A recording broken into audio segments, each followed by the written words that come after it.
Assalamualaikum. Semangat pagi anak-anak hebat. Tetap semangat ya belajar dari rumahnya.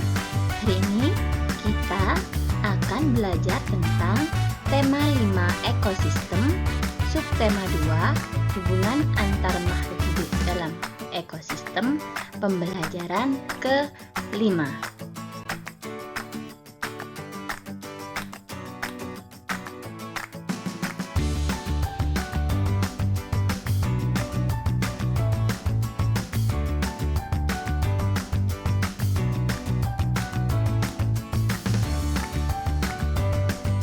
Pada daftar menu terdapat home, profil, petunjuk belajar, materi, dan evaluasi.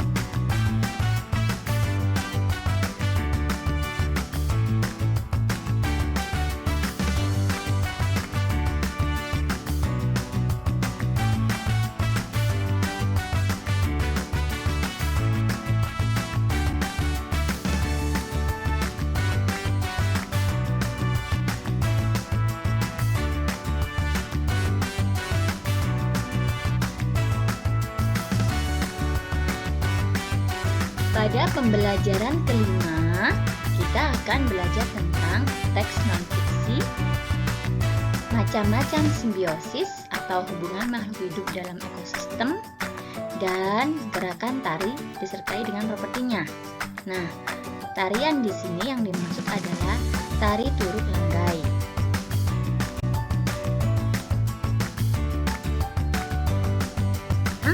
Silahkan anak-anak perhatikan gambar ekosistem di bawah ini. Terdapat ekosistem hutan hujan, ekosistem sungai, ekosistem tundra, ekosistem padang rumput, ekosistem gurun, dan ekosistem taiga. Beberapa ekosistem tersebut termasuk dalam ekosistem darat dan ekosistem perairan. Nah, anak-anak, setelah kalian mengamati berbagai macam gambar ekosistem di atas, pasti banyak pertanyaan dalam benak kalian, bukan? Bagaimanakah hewan, tumbuhan, dan manusia saling bergantungan untuk memenuhi kebutuhan hidup mereka masing-masing? Nah, untuk lebih jelasnya, marilah kita simak video di bawah ini. Selamat menyaksikan. Selamat datang di Puspa Kreasi. Di video kali ini, kita akan melihat hubungan antar makhluk hidup atau simbiosis. Perhatikan gambar berikut. Burung jalak memakan kutu yang ada di tubuh kerbau.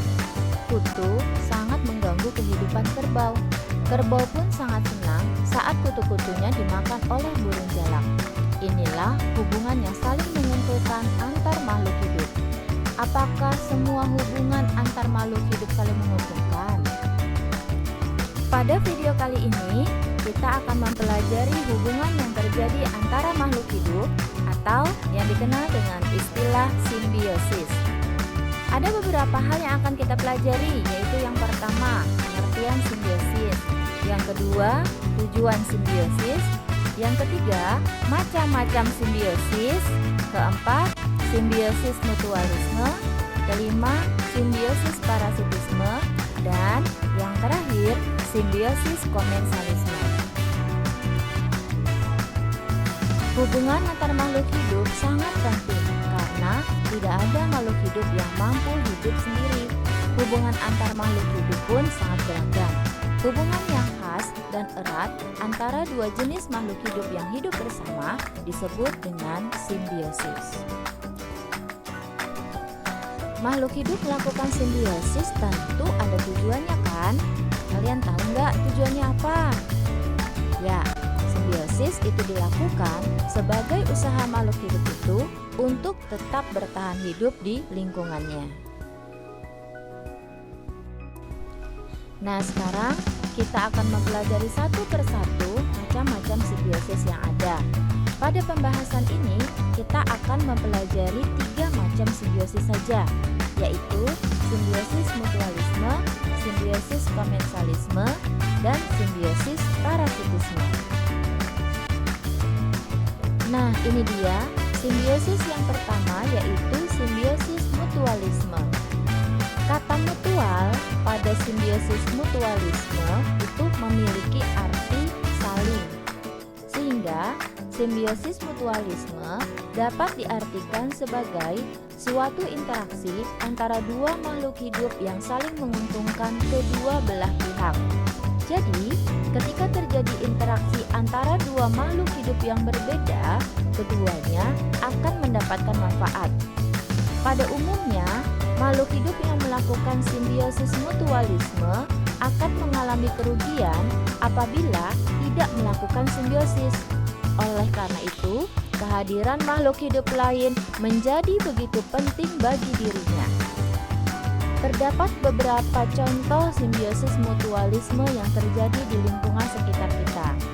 Berikut kita akan bahas satu persatu contoh-contoh simbiosis mutualisme tersebut. Contoh pertama dari simbiosis mutualisme adalah hubungan yang terjadi antara kupu-kupu dengan bunga. Hubungan ini sudah banyak sekali kita ketahui bahwa bunga membutuhkan kupu-kupu untuk membantu terjadinya proses penyerbukan. Saat kupu-kupu mengisap nektar, kupu-kupu menyebabkan serbuk saling menempel pada kepala putih. Akibatnya, penyerbukan pun dapat terjadi. Dari peristiwa ini, bunga dan kupu-kupu saling mendapatkan keuntungan. Kupu-kupu mendapatkan makanan dan bunga dapat melakukan penyerbukan. Contoh yang kedua adalah hubungan antara anemon laut dengan ikan badut. Nah, lihat gambarnya. Itu ada jenis ikan yang disebut dengan ikan badut, tapi lebih dikenal dengan nama Nemo. Jadi ingat film kartun ya, Nemo. Nah, hubungan yang terjadi antara anemon laut dengan ikan badut ini adalah simbiosis mutualisme. Bagaimana ya? Anemon laut akan memberikan perlindungan dari serangga predator seperti ikan.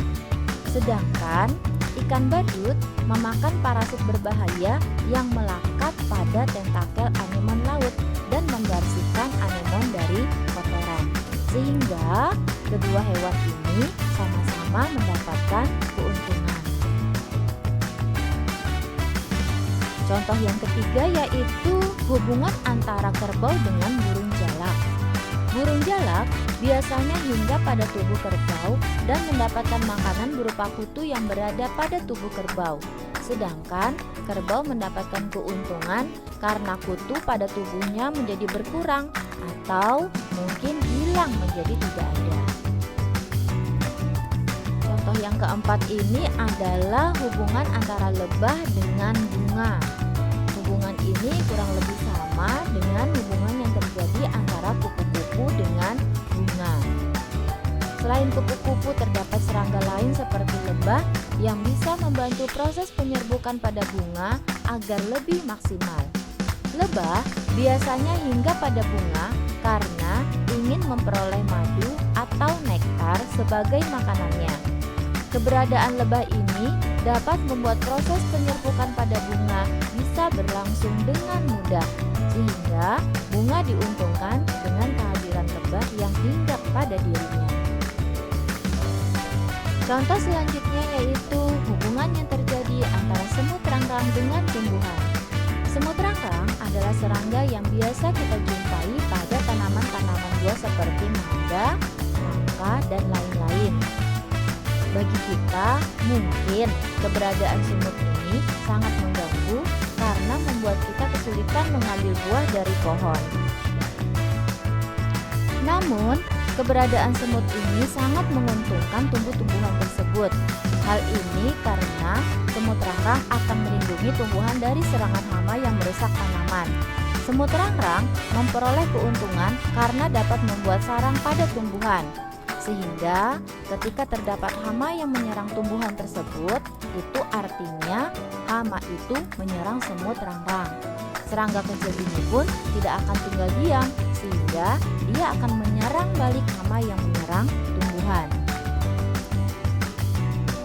Sekarang kita akan lihat contoh simbiosis mutualisme selanjutnya, yaitu hubungan antara burung pelatuk dengan semut. Burung pelatuk adalah sejenis burung yang makanannya berupa larva serangga yang ada di bawah kulit kayu atau di terowongan di pohon. Burung pelatuk memiliki hubungan yang saling menguntungkan dengan semut. Bagaimana bisa ya? Burung pelatuk akan membuat sarang dan bertelur pada sebuah pohon yang ditinggali semut. Burung pelatuk akan mendapatkan keuntungan karena semut akan melindungi telur-telurnya. Sedangkan semut mendapatkan manfaat karena mendapatkan perlindungan dari predator yang akan menyerang semut. Hubungan antara bunga Rafflesia arnoldi dengan lalat. Rafflesia arnoldi merupakan bunga parasit terbesar di dunia. Bunga ini tidak berakar, tidak berdaun, dan tidak bertangkai.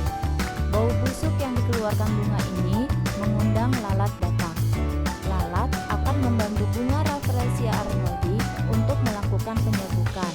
Sedangkan lalat akan mendapatkan sari manis dari bunga Rafflesia arnoldi.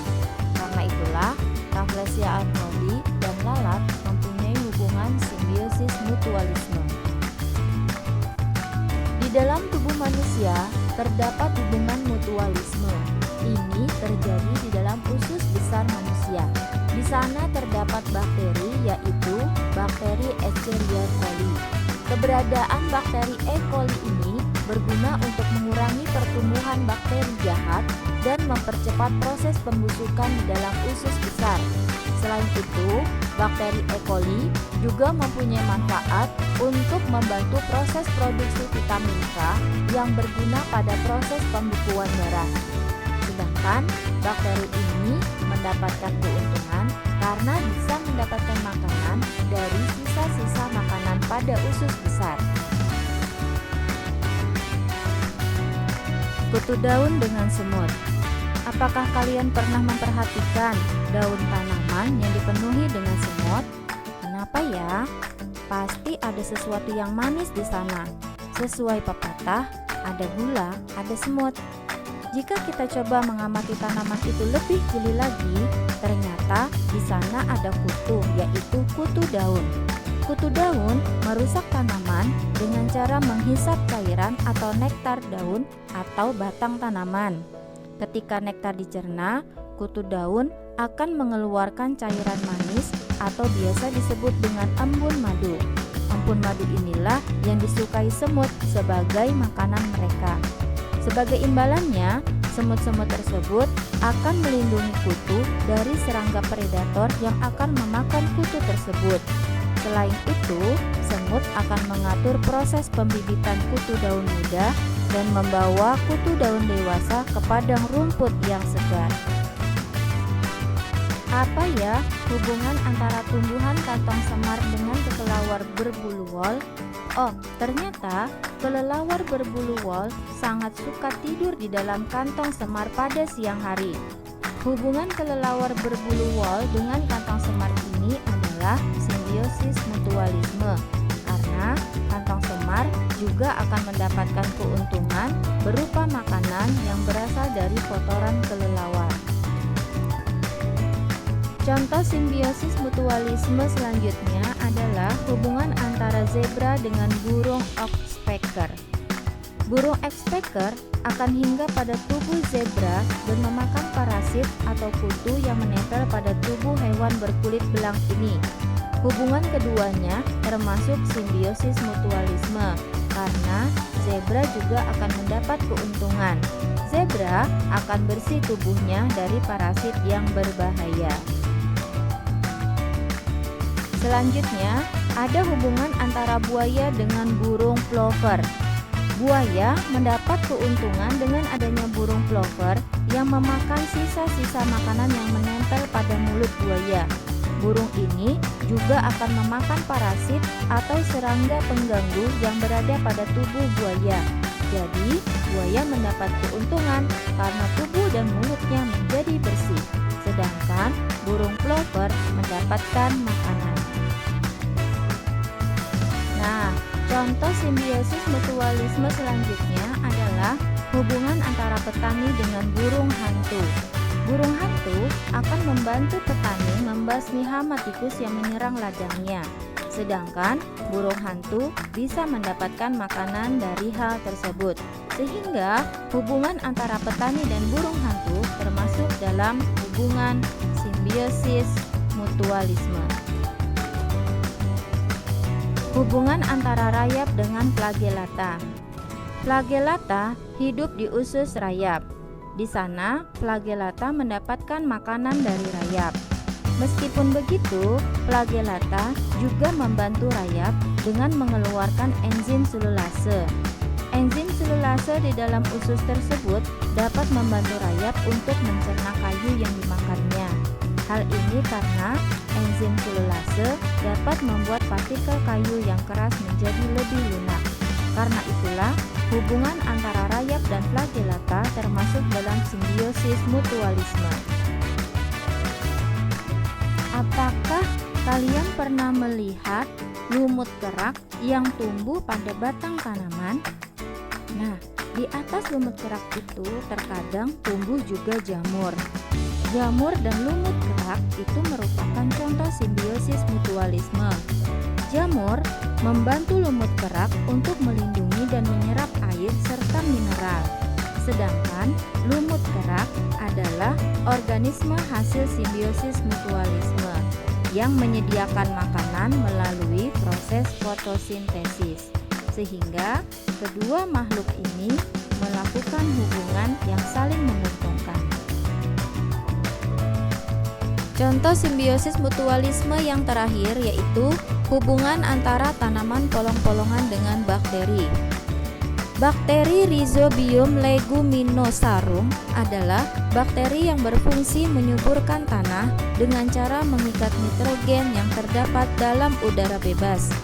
Karena itulah, tanaman polong-polongan akan menjadi lebih subur. Selain mengikat nitrogen, Rhizobium dapat menjaga agar pH tanah tetap stabil, suhu tanah tetap terjaga dengan baik, dan mencegah erosi tanah. Nah, bakteri Rhizobium akan mendapatkan keuntungan dengan mendapatkan makanan dari tanaman polong-polongan. Nah, itulah bagaimana hubungan simbiosis mutualisme terjadi. Untuk simbiosis komensalisme dan parasitisme akan kita pelajari pada video selanjutnya. Nah, jadi subscribe ya channel ini tidak ketinggalan informasi.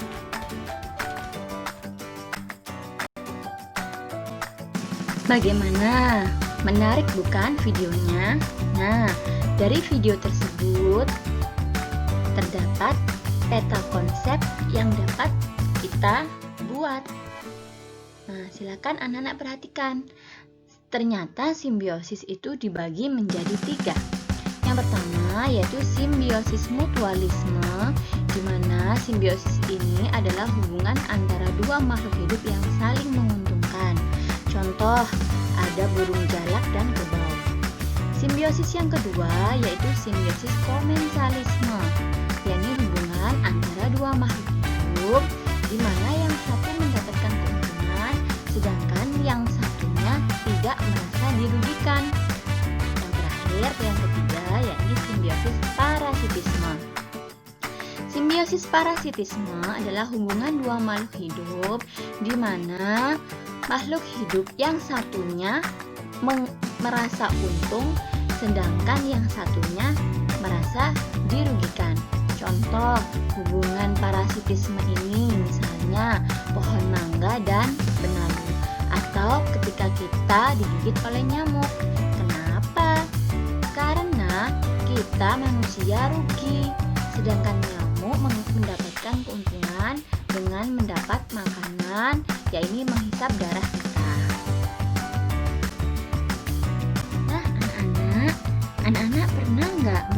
brosur atau selebaran. Ya, brosur atau selebaran itu biasanya disebut juga dengan pamflet. Apakah pamflet itu? Pamflet adalah tulisan yang dapat disertai dengan gambar atau tidak yang dicantumkan pada selembar kertas di satu permukaan atau pada kedua permukaan.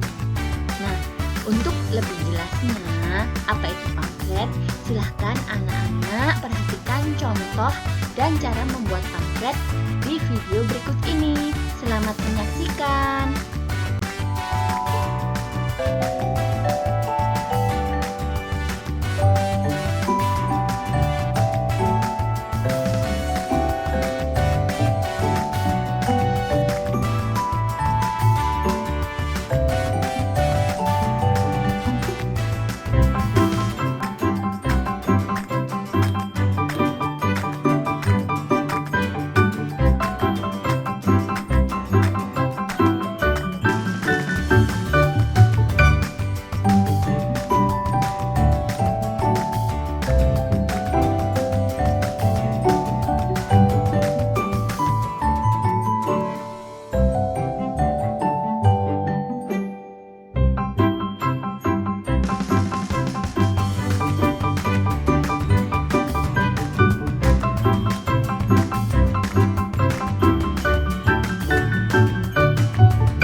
Baiklah anak-anak, setelah kalian menyaksikan video cara membuat pamflet dan contohnya, sekarang ayo kita berkreasi. Jangan lupa disiapkan alat dan bahan seperti pada LKPD yang sudah disediakan, seperti spidol, pensil, kertas buffalo, pewarna, bisa pensil warna atau krayon ya. Nah, setelah kalian menyiapkan itu semua, sekarang anak-anak boleh mencoba membuat pamflet. Selamat mencoba.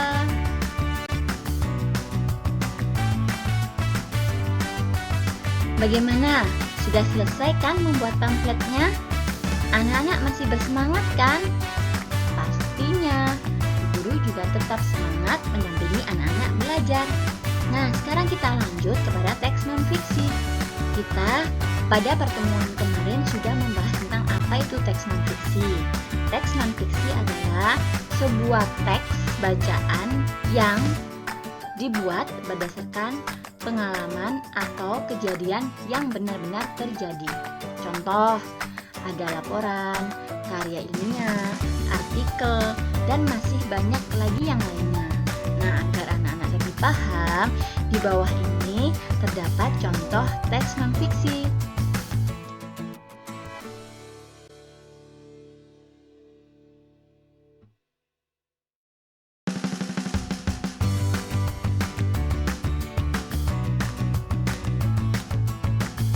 Nah, anak-anak, ternyata kekayaan alam Indonesia sangat banyak ya. Dilihat dari ekosistem tadi, kita sudah belajar tentang simbiosis. Nah, kekayaan alam ini tidak jarang juga dijadikan seseorang atau di suatu tempat dijadikan sebagai inspirasi untuk membuat sebuah seni. Contohnya, tarian.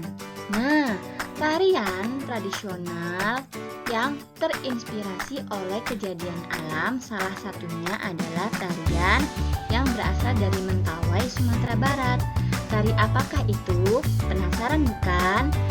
mendengarkan, kita simak dulu video di bawah ini.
Ternyata nama tarian yang terinspirasi dari alam yang terdapat di Pulau Sumatera Barat bernama Tari Turuk Langgai. Nah, setelah anak-anak menyaksikan video tari Turuk Langgai, sekarang silahkan anak-anak mempraktikkan tarian tersebut secara berkelompok. Jangan lupa kelompoknya dibagi jadi dua ya. Yang satu sebagai pemain musik dan yang satunya sebagai penari. Anak-anak bisa menirukan berbagai macam gerak hewan, misal gerak kelinci, kupu-kupu, atau yang lainnya seperti pada tari Turuk Langgai. Jangan lupa anak-anak juga memakai properti tari untuk melengkapi tarian kalian supaya menjadi lebih indah. Nah, properti tari ini bisa kalian temukan di sekitar rumah kalian. Misalnya bisa dengan memakai daun-daun kering yang dijadikan sebagai hiasan tangan, pinggul, dan kepala. Selamat mencoba, selamat latihan menari. Jangan lupa nanti video tarian kalian direkam dan dikirim ke Bu Guru ya. Wah, tidak terasa ya, kita sudah berada di akhir pembelajaran. Anak-anak, jangan lupa untuk mengukur kemampuan kalian atau untuk menguji kemampuan kalian, silahkan anak-anak klik link Google Form di bawah ini. Di situ terdapat 10 soal yang harus anak-anak